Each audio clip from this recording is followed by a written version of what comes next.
Hi everyone, welcome back to Mumlemmas and More. And before we get into this week's chat, I would just like to thank our lovely season sponsor, Mama Mio, the expert pregnancy skincare brand created by mamas for mamas.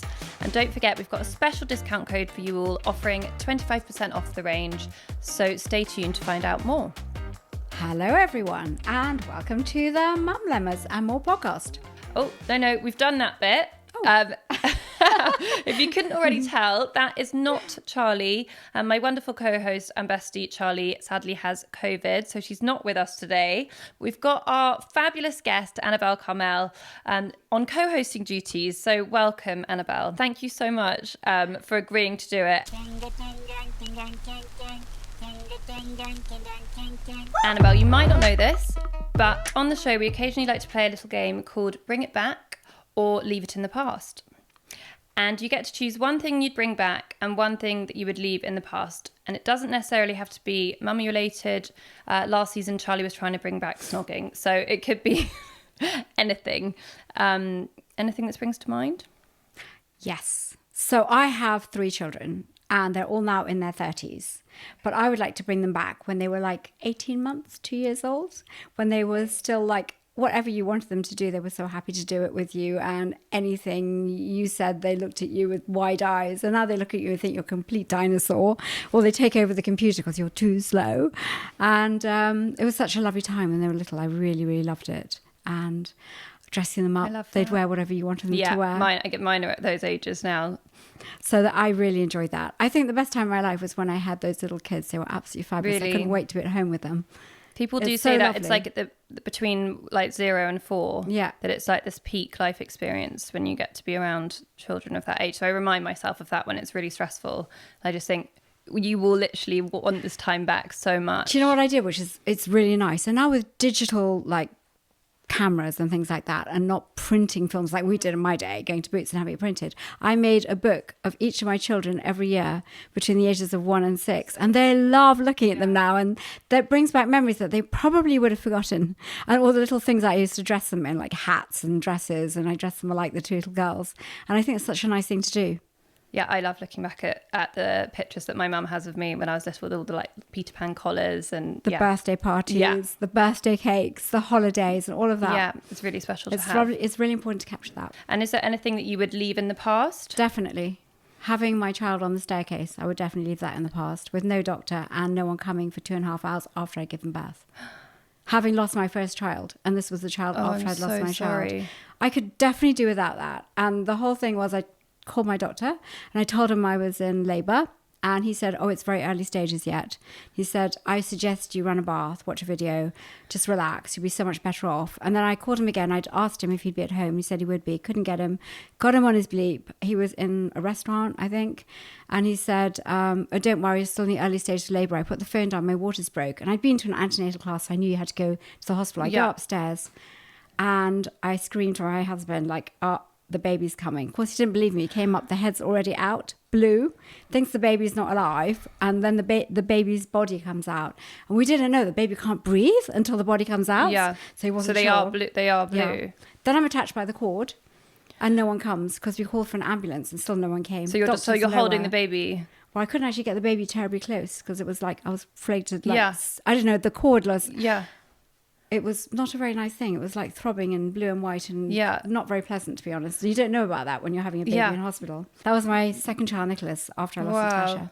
But luckily he was fine. He was okay? Yes, but I think it was the most frightening thing I could ever have gone through. Plus, I'd sold the house and it was a very pale lemon carpet and it turned completely red. But luckily, Nicholas is a strapping boy and he's fine. And we were so lucky. So my leave it in the past, mine's food related. Yes. But I have got memories from school when we would be forced to eat absolutely everything on our plate. And if we didn't, we had to go and sit by the kind of head teacher and sit next to her until we'd finished our plate. And we couldn't choose what was on the plate. And I would quite often hate some of the things, like some of the vegetables, and we could make our own school uniforms. Like we could wear what we wanted.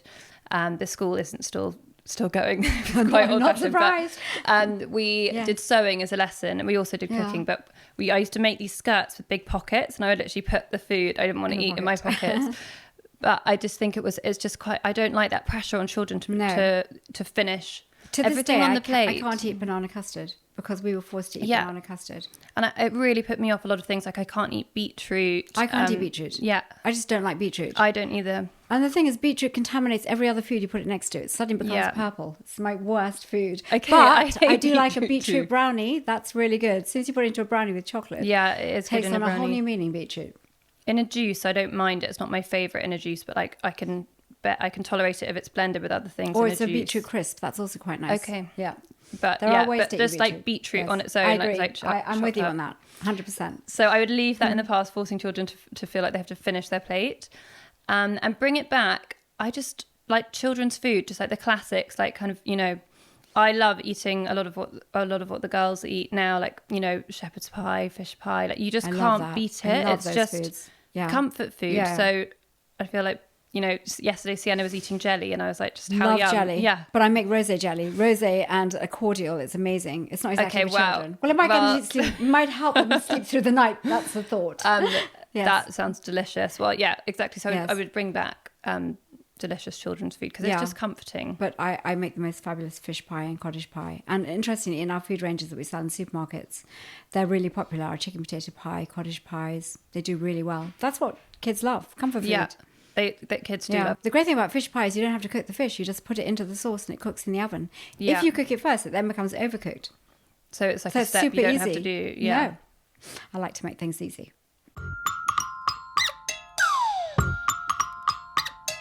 Okay, so let's move on to the first mumlemma. So it's how to get fussy eaters to eat. Okay, this is such a good one. And thank goodness you're here because I have got a fussy eater. Okay, so first off, why do you think kids are fussy? Do you know what? It's genetic. So is it? Yes. You can have two children of the same family. One's a fussy eater and the other one will eat everything. So I think, first of all, you don't need to feel guilty about it because it's not your fault. Not to say that you can't do anything about it, though, because it's how you react to that fussiness. And I always think, like, we give a lot of attention to them when they're not eating. And then we forget to give them, like, loads of praise and attention if they try an infinitesimally small amount of something new. And that's what I would rather focus on. And also, I know it seems blindingly obvious, but a hungry child is a less fussy child. And often, like, we will give our child so many snacks during the day that they're never really hungry at mealtime. So we stop the snacks. And if they really refuse something that they've had before and it's nice, it isn't the end of the world if they do miss a meal. Because otherwise what happens is they eat 3 or 4 things and they have this very limited diet. They don't have the nutrition that they need. And all they'll have is something like chicken nuggets, pizzas, plain pasta with no sauce on. And you can't get them out of that. So you've got to break that pattern. So you just say, like, everything, like all those foods have gone. They're not in the house. You'll have to eat this. And if they don't want to eat it at that meal, you bring them something at the next meal that is nice. And I think you're much more likely that they will then get to eat it. And I think that sometimes we think that children only like those very kind of stereotyped children's foods. But our number one best-selling meal in supermarkets for a 1-year-old is chicken tikka masala. Really? Yeah. Chicken tikka masala. Well, I don't think I've ever given Sienna curry, but I'm guessing this is very mild. But it's ideal because you can't really add salt. So if you add something like garam masala and like curry, gives it flavour. It gives them a lot of flavour without having to add the salt. They love it. So it's interesting. Okay, I'm going to have to try that with Sienna. You should definitely try that. It's a really good chicken tikka masala as well. I like it. I eat it.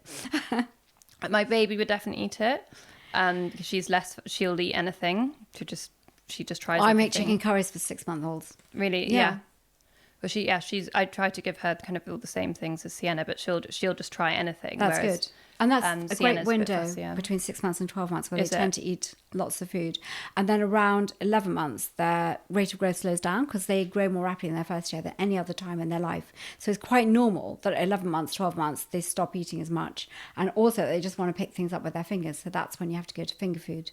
We've been doing finger food since 6 months because she just didn't want to be spoon fed. No, I always start finger foods at 6 months, but it's when they kind of stop eating things with a spoon or a fork and they just want to pick it up. They want to do it themselves. So finger foods are great. So I put food into a food processor, like things like chicken, apple, carrots, lovely things, make them into small balls.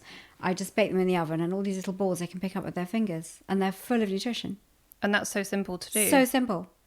Okay, and you can almost do that with like leftovers in the fridge. Like, what do I have? Okay, I've got some chicken, I've got an apple. You could, yes. And then I found a new thing that I've done. It's one of the most popular things on my Instagram.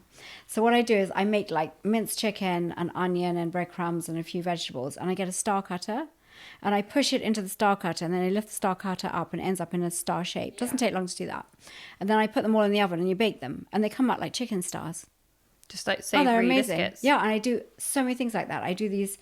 The most popular recipe on my Instagram at the moment is cheesy carrot stars, which is lots of carrots and cheese, and it tastes absolutely delicious. I'll be eating them too.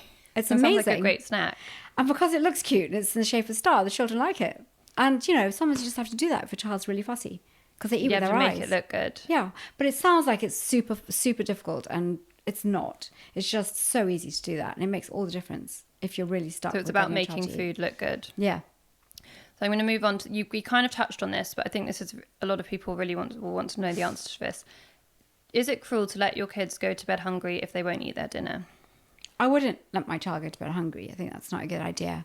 So if I was going to miss a meal, it would be during the day rather than at night. And they will generally eat something later. If they're kind of refusing to eat their dinner? I would find something for them to eat. Yeah. It's hard, isn't it? It is hard. You Sienna can't. will now occasionally refuse to eat what she's offered, and then just before bedtime when you're trying to put her down, she'd go, "Mummy, I'm hungry, I want..." And so a few times I've brought her down at that time to re-offered her what I'd made her at dinner, and then sometimes she's eaten it, and then if she doesn't want that, I'm like, well, that was for dinner. But yeah, it's really hard. I've tried offering other foods, and then she's become even fussier. It's difficult, but they do grow out of it. So mine were all very, very difficult. And I think it was great training for writing my book that they were so fussy. Do you have any tips for reusing rejected food? I think the most important thing is that once you put a spoon that's been in your child's mouth back in the food, you can't keep that food. So it's best if you're decanting whatever you're making into a very small bowl, keep the rest of it without the spoon going back in it. Because once you put the spoon in, it's bacteria, it's contaminated. So I think that's a good tip. That's so important to know. And you also be careful about, if you're having to reheat, always reheat really thoroughly and then let it cool down again. Yeah, and just reheat that small amount that you want rather than the whole thing. Yes. You don't know how much they're going to eat. Mm-hmm. Do you have any hacks for getting children to eat things that they might not want to eat, like vegetables or, new things? Yeah. So I try and make things look attractive. So instead of having like a fish pie, a big fish pie and a dollop of it on a plate, so it kind of looks like upside down, the potatoes on all over the place. If you make it in a small ramekin dish, so an individual dish, it looks so nice and they're more likely to eat it. And also you can make 6 of them and you can put 5 of them in the freezer and you just take them out whenever you want. So you've always got some really lovely food. Threading things onto a straw like fruit works extremely well. I love your hidden veg. Blending things in. Your hidden veg. So what I do is now, because the children are quite clever, so you blend them in, but you leave a few vegetables sticking out. And then when they remove those, they think they've got them all. That's so clever. Okay. Because, Sienna is very extremely clever. Yeah. They can spot a visible onion a mile away. Yeah. But they can't find their sock. Very true. And, okay, I need to know the answer to this too, because I've definitely... tried it. Do you think bribes work? Definitely. They work really well. Definitely. So I have reward charts. Even in that book, there's this new book that I'm doing, Where Food Comes From. There's a chart at the beginning where you can put stickers, and when they've tried a certain recipe, they put a sticker on it. That. And then when you get to a line of stickers, they can stay up later to watch a TV program or have their best friend over, or, I don't know, go to a playground where they want to go and play. I mean, it's not food related, but give them a little bit of a bribe and it works wonders, really. And just having it on the wall, the stickers, and they can see the stickers going to, I've done 4 and I've only got 2 more to go. It will really help. So I think Sienna's at that age now she loves stickers as well. Yeah, so it's super helpful. So we've got a couple of Mumlemmas that our lovely listeners have sent in, which are on this topic. So Christina from Aberdeen has said her 3-year-old is obsessed with ice cream and wants to eat it for breakfast. Is this a major no? Actually, I use ice lollies as getting children to eat more fruit and veg, so it actually can work really well. So in the Complete Baby Toddler Meal Planner, we have an ice lolly which is mango, oranges, bananas, and carrot. Wow, yeah. And I have never seen a child who will let go of the ice lolly and they'll eat that. And they don't realize they're eating fruit and vegetables. And I do one with your least favorite vegetable in it, which is actually berries and beetroot. But you don't really realize there's beetroot in it. And they're really good for them. And also, ice lollies and something cold is really soothing for a child when they're teething. Yeah, I found So if that's what they want to eat for breakfast, and it's the healthy ice cream or ice lolly, because if you put frozen bananas into a food processor and you whiz them up, it becomes banana ice cream. And you can add a bit of yogurt. Yeah, and it's just banana ice cream, and it's banana. That's all it is. I know. Yeah, we use like ice lollies that I've made often as like rewards for eating well during the mealtime. So Sienna will often have like a strawberry and yogurt lolly that I've whipped up. And frozen, and she thinks that's like the best treat ever. So and you can give it to them when they're really young, because you can get these ice lolly molds which like have these little handles and they can put their fingers in, and it's easy for them to hold from 7 months on. Really? Yeah, okay, and they've got tiny bits of that ice lolly on it. You see in this book, you'll see I did pictures of it and suggested what you can put into them, which are fruit and veg. Yeah, I found for teething that is actually the only thing that's really helped, because really it kind of distracts them as well. And they're getting nutrition. Stops them grizzling. And they're getting some liquid into them, which is really important. Okay, so great. So there's actually a really good, healthy answer to help Christina out. Definitely. And another one here. This is from Amandeep in Telford. How do I keep them interested to sit down for a whole meal? When you say a whole meal, hopefully it won't last too long. Yeah. And I think it's better not to have lots of distractions, that they just like eat the meal. I don't like it when people put like a video game in front of them and they're watching that, or the television. I think eating is a social time. But I also think that if a child's eating on their own, it's not particularly nice. But if you're eating with them and they're great mimics, or you bring a child who's a good eater to be with your fussy eater, that can work wonders. And it's interesting because we've just started, we've collaborated with another company, a nursery catering company. We're delivering food all over the country to nurseries. And I've been to a lot of nurseries recently. And the children, they're a bit suspicious of the food. Sometimes, these very fussy children. But when they see their best friend eating it, they try it, and then they realize that they actually love it. Sienna does that when she goes on play dates. Yeah. She'll try new things more often when she's out of the house. That's right. But if you gave it to her and there was no one else there, they'd say no. Exactly. So actually, nursery is a really good time to be able to give children new foods that they've never tried before. And so we do like curries and all sorts of things, and amazing like orzo pasta and things like that. Amazing. Yep. Yeah, it's really lovely. I'm really excited about this business, because I really want to get food out there to so many other children. It's and get them trying new things. Great way to train their eating habits when they're young, at nursery. Okay, well, that sounds amazing. Okay, well, thank you, Amandeep, for sending in that question. So next, okay, let's go on to another of the Mumlemmas that you wanted to talk about. How do I get my kids cooking? Yes. So, okay, what I did was every Friday, and my children were quite close together. There's 14 months between my two oldest ones. I got them, they were like 3, 5, and 6. They cooked dinner for us. Now that sounds like a complete nightmare, but they loved it. I would if I needed to chop things up, I would do that. And if they needed to use the oven, I would help them. But otherwise I would leave them to it. And actually, these children can operate very, very complicated computer games. But they can't make a piece of toast or a scrambled egg. Yeah. I mean, they're just hopeless in the kitchen. But if you teach them at a young age, they are very proficient and they love it. And I also think, there is a time when you know your own child and that your child could use a knife. Because if you can't chop anything and peel things, how are you going to ever cook? So I think you can train children to be responsible. And I also think that teaching children to cook teaches them so much. It teaches them about measuring, time, weighing. That's maths. But it's not maths in a fun way in a classroom. It's fun, and it's maths. Science. Yeah, and you're bonding with them because they absolutely love cooking. I also think it's really important that if you're going to write a kids' cookbook, that when they've made the recipe, they will love to eat it. It should taste good because they've made that effort. Eat it, and it shouldn't take too long because they don't have terribly long. Yeah, they'll get bored. Yeah, so I think it's very important. And why do you think it's so important to teach children where their food comes from? So I think that children are fascinated by food. And so I've just written a book called Where Food Comes From. It's my latest book. Not out yet, out next month. And it was so fun writing this book and finding out all these strange facts. Like, did you know that it takes 5,000 bees to make one pot of honey? Wow, 5,000. I never knew that. Wow. And do you know why M&Ms were invented? No. Because in World War II, the soldiers wanted to keep chocolate in their pocket, but if it was just chocolate, it would have melted.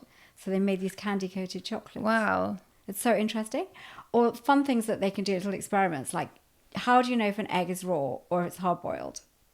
So if you spin an egg, it will spin really well if it's hard-boiled. Okay. If it's raw because of the yolk in the middle, it moves around. It won't. And also, if you shine a torch on an egg that hasn't been cooked, it will turn glow yellow. But if you shine an egg on a hard-boiled egg, it will just look opaque and dark. That's so interesting. Okay, so they love it. Yeah. And then teaching them, like, where does chocolate come from and how is pasta made? And, hens lay 1 egg a day. And, like, they're fascinated by it.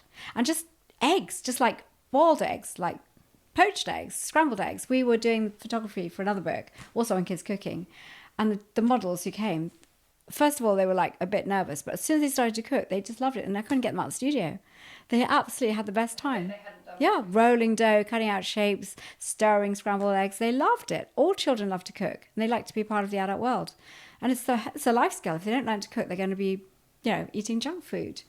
What are a few easy dishes or snacks to make with your children?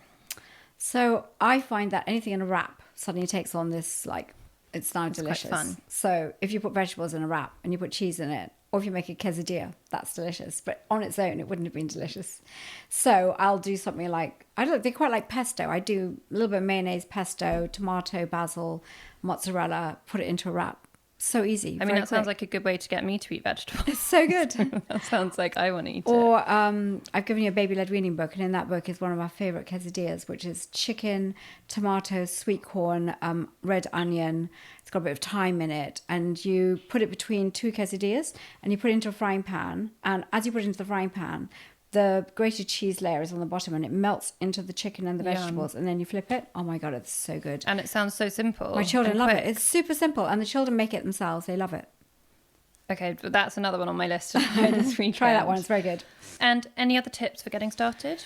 Getting started on cooking with kids? Yes. It's never too young to start, because I've cooked with 18-month-olds who will have a fabulous time cooking, rolling out dough and cutting out shapes. They love it. Make sure that it's from start to finish, it doesn't take too long. And make sure it's something that they'd like to eat at the end of the day. And yeah, I mean, don't worry about the mess, because it's easy to clean up, but you're giving your children like an experience that they're going to remember for the rest of their life. It's really important. And a skill. And you can't really rely on schools to do it. They just don't have the time to do it. Totally. And at the same time, you can teach them so much, where the food comes from, all these fun facts you can tell them, and their eyes light up. They're having the best time, and it's a great way of bonding with your child. They'll love you for it. And, chasing them around doing their homework, sometimes you want to do something they actually want to do with you. Yeah, and then they get a reward at the end, they get to share the food. Exactly. I always think, like, when children want to talk to you, and especially when they get older, you should drop everything. And I run a big business, but if my child comes home and they say they want to talk to me, I'll get off the phone. Because sometimes they don't want to talk to you, and to get them to communicate, it's not easy. Sienna's just started being able to talk. Yeah. She's like 2 and 4 months, and she, at bedtime, she doesn't want to go to bed. She just wants to talk to me, and it takes me so long to put her to bed because I just want to hear everything she's got to say. Lovely. They come out with the most extraordinary things. Out with the most extraordinary But on your deathbed, you're never going to worry about, like, did I get that meal into a supermarket? But you're going to worry about, like, did I have a good relationship with my children? Was I a good mum?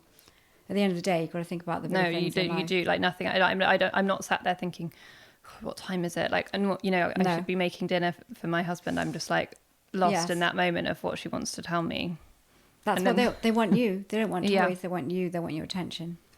So our final Mumlemma, this is a really important one. Do you want to tell us about it? So I think it's something that we all succumb to, and it's how do I deal with that mum guilt? I mean, like, when you're with your children, you think you should be working. When you're working, you think I should be with my children. So it kind of never leaves you. So my feeling is that you make your own rules up. Like, I want to be home at 5:00, or I was working at home anyway because writing books. But, like, when you're with your child, your phone isn't there and you're present. Because even if you're a stay-at-home mum, you're not always, like, giving your attention to your child. It's not always going to be like that. And for me, mum guilt was a bit negative, and I felt that I wanted to be a good mum. It was something that was very important to me. I would always be there at bath time. I would be a loving mother, but I knew that for me, being a full-time mother was not going to make me a happy person. If I'm not a happy person, I can't be a good mother. So for me, it was I needed to work, use my brain, see adults, have adult conversation, and look after my child. And I wanted to build a future for them. And my daughter now works with me. And she will take over from me one day. And I couldn't have done that otherwise. And I really admire full-time mothers. I think it's a very hard job. Me too. It's a very hard job. It's the hardest job in the world. And for me, I went back to work to relax. Well, it's non-stop. Yeah. I know. People are quite nice to you when you work. Yeah, it is. Yes. You're like... Yeah. So it's hard work. But I wanted to work from home when they were little, and I wanted to do it slowly. From home. So I started off when I thought writing books. You can do that from home. When they're sleeping, you can write. When they go to bed, you can write. And I didn't get food into supermarkets for 17 years. And the thing is, I think I didn't have the confidence to go into the big world of supermarkets because I thought, it's me. I'm Annabel Karmel, and I've got all these big companies, Heinz and whatever. And it's only because Marks and Spencer's rang me up one day and asked if I would develop a food range with them that I realised that I probably could do it. And I kind of went to university and got paid for it by working with Marks and Spencer's. Then I worked with Boots, and then I thought, I think I can do it. But it was a big leap for me. And I think competence is one thing, but confidence is another thing. And women sometimes lack confidence, especially if they've been in the workplace and then they have children and they've left the workspace and going back into it. And maybe what they did, like a lawyer, doesn't really suit their life anymore. And so often it's like you want to run your own business.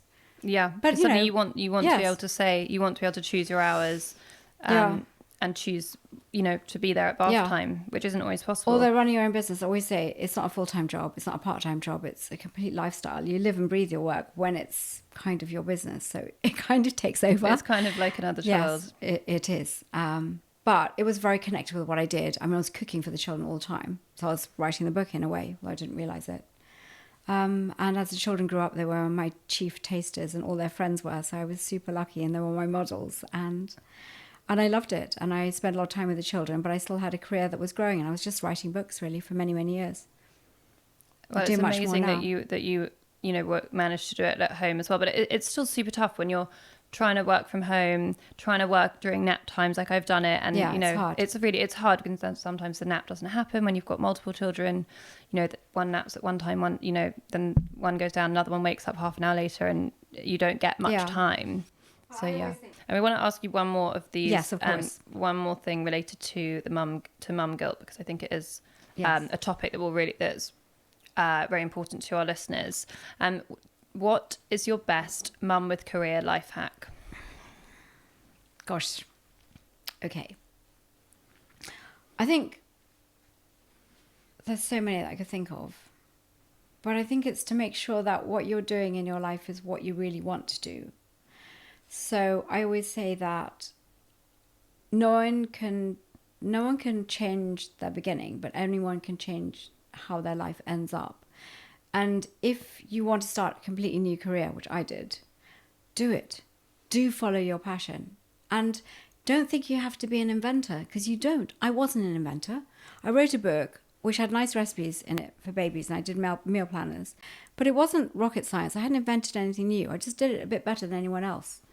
And don't think that you have to have that amazing new thing. Just look at something and just see a gap in the market where you think that you can add value. But do something that you really have a passion for, because work is hard and there are bad times and difficult times. And the why you do something gets you through it. And for me, the why I wrote my book was through Natasha and giving something back when I lost her. And also like the fact that I feel that what you do for others lives beyond you. And this book will definitely live beyond me. Hopefully my children will carry on with that book and they'll be updating it and adding their favourite recipes to it. And it will carry on long after I've gone.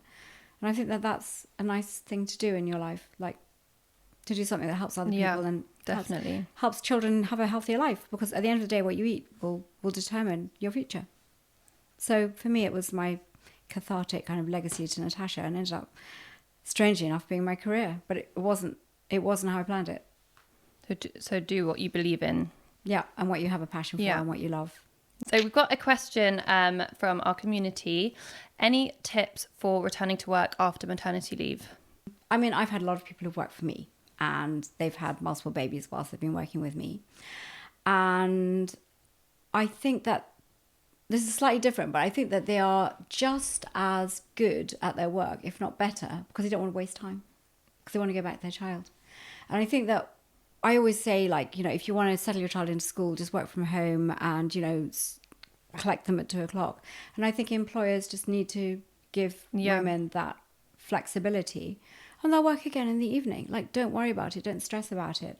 And also, what I think is really important is that when you're a mother, you learn so many skills unknowingly. You learn people skills. If you can deal with so true. An intolerant, irrational toddler, you can deal with anyone. Yeah. And the multitasking you have to do when you have children is more multitasking than any job you'll ever be asked to do. And you've actually learnt all of these skills. You're very capable. So it's a training. I feel like after giving birth, or you're just like, you're just like, come on then, throw it at me. So never underestimate your skills that you've learned as a mother. And if you want to change whatever you did before because it doesn't fit in with motherhood, do it. And I think you can. And I think now there's so many things you can do now with Instagram and TikTok and things I didn't have at my disposal when I was writing my first book. But they are ways of connecting and collaborating with people. I think, you can direct message people now on Instagram, and mostly they're very happy to hear from you. Yeah, it's a great way to connect. And helping people, and I think we were DMing camaraderie. Yeah, exactly. And, well, that's the end of the show. I really loved that. I feel it was so interesting. Aww. And I know our listeners are really going to enjoy hearing all of your hacks and your tips and your tricks. And thank you for bringing me your latest book. I'm really excited to do some cooking. You're going to have to stop doing the podcast. You're going to be doing a lot of cooking now. Got to get through all of these books. I'm going to be busy cooking all weekend. And you did an amazing job. Thank you for co-hosting with me. Oh, it's an absolute pleasure. You've made it a lot easier. It's been an absolute pleasure meeting you. I was so excited to meet you in person. Oh, it was really lovely to see you. And it was really good chat. Really enjoyed it. Annabel's latest book, Where Does Your Food Come From?, is focused around cooking with children. And it will be published by Welbeck on the 13th of October in hardback and paperback. Before we go, I would just like to say a huge thank you to our season sponsor, Mumlemmas. And don't forget, you can treat yourself to 25% off using our code MillieM. Here's a sneak peek of what's coming up in our next episode. We don't put petrol in a car after the journey, but I think that's what we often do as mums. We get to that point of depletion, then we're like, right, better try and get some time out because I had a meltdown. Bit late, yeah. It's a bit late. It's amazing to learn some techniques that can help us kind of recognise when that spiral is starting to happen. So talk us through Tell me what they are. Because we all need them. Tell me what they are. So one of the ones that I use is... Have you ever had it when you're like in bed with your husband and then you're both looking at me like, what's she going to say? Guys, we want to hear from you too. Have you got a mumlemma that you'd like to share? One that we can try and help you with? If you do, then email us at mm@basementchats.com or DM us on Instagram at basementchats.